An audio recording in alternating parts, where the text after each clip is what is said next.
Assalamualaikum warahmatullahi wabarakatuh. Halo anak-anak, jumpa lagi dengan Siti ya. Pada pertemuan kali ini kita masih membahas tema 4, kewajiban dan hakku. Subtema 3, kewajiban dan hakku dalam bertetangga. Pembelajaran 4, 5, dan 6. Sebelum kita memulai pembelajaran kita pada pagi hari ini, marilah kita membaca basmalah bersama-sama. Bismillahirrahmanirrahim. Oke, kita mulai. Anak-anak bisa membuka buku paketnya halaman 156. Di situ mengenai menyajikan kalimat permasalahan dan sarannya dalam bentuk bagan. Di situ anak-anak bisa membaca teks bekerja bakti bersama tetangga. Setiap minggu pagi, Lani dan orang tuanya ikut bekerja bakti di lingkungan rumahnya. Lani bertemu dengan tetangga-tetangganya. Lani melihat kubangan air yang kotor. Ia dan teman-temannya membersihkan kubangan itu agar tidak ada jentik nyamuk. Ibu Lani membersihkan taman karena banyak daun berserakan. Sedangkan ayah Lani bersama pemuda lain membersihkan parit. Parit dibersihkan agar sampah tidak menyumbat saluran air. Jika tidak dibersihkan, maka lingkungan rumah akan banjir karena air yang tersumbat oleh sampah. Nah, permasalahan tuliskan penyelesaian dalam bentuk bagan. Kita buat bagannya dulu, yaitu permasalahan dan juga saran-sarannya. Di sini Us membuat 2 permasalahan dan juga 2 saran. Permasalahan yang pertama, kubangan air yang kotor, dan yang kedua, daun berserakan dan parit yang kotor. Saran pertama, sebaiknya menutup kubangan air supaya tidak ada jentik-jentik nyamuk. Saran yang kedua, hendaknya pohon-pohon yang rindang ditebangi dan tidak membuang sampah di parit.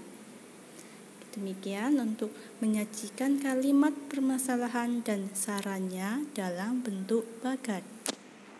Selanjutnya, kewajiban dan hak ketika bekerja sama dengan tetangga. Kita sudah mempelajari bahwa kita harus dapat menjaga keseimbangan antara hak dan kewajiban tanpa merugikan orang lain. Hal ini sangat penting agar dapat tercipta suasana yang rukun baik di lingkungan rumah, sekolah maupun masyarakat.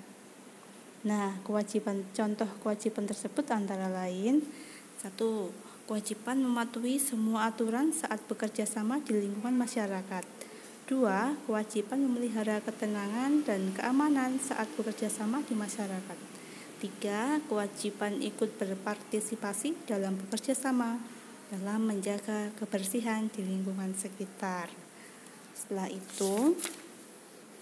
Setelah semua kewajiban dilaksanakan, kita dapat memperoleh hak-hak kita sebagai bagian dari masyarakat.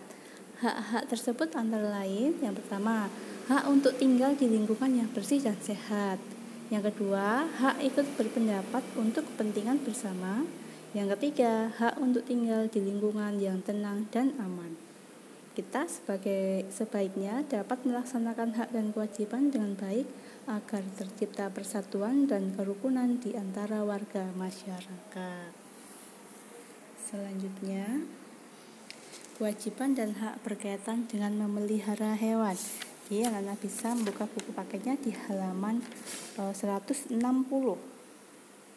Jadi kewajiban yang harus dilakukan ketika memelihara hewan, yaitu kewajiban yang pertama, menjaga agar hewan peliharaan tidak berkeliaran dan mengganggu tetangga. Yang kedua, menjaga agar kandang hewan peliharaan selalu bersih dan tidak mencemari lingkungan. Yang ketiga, memelihara kesehatan hewan peliharaan agar tidak berdampak buruk bagi kesehatan di warga sekitar.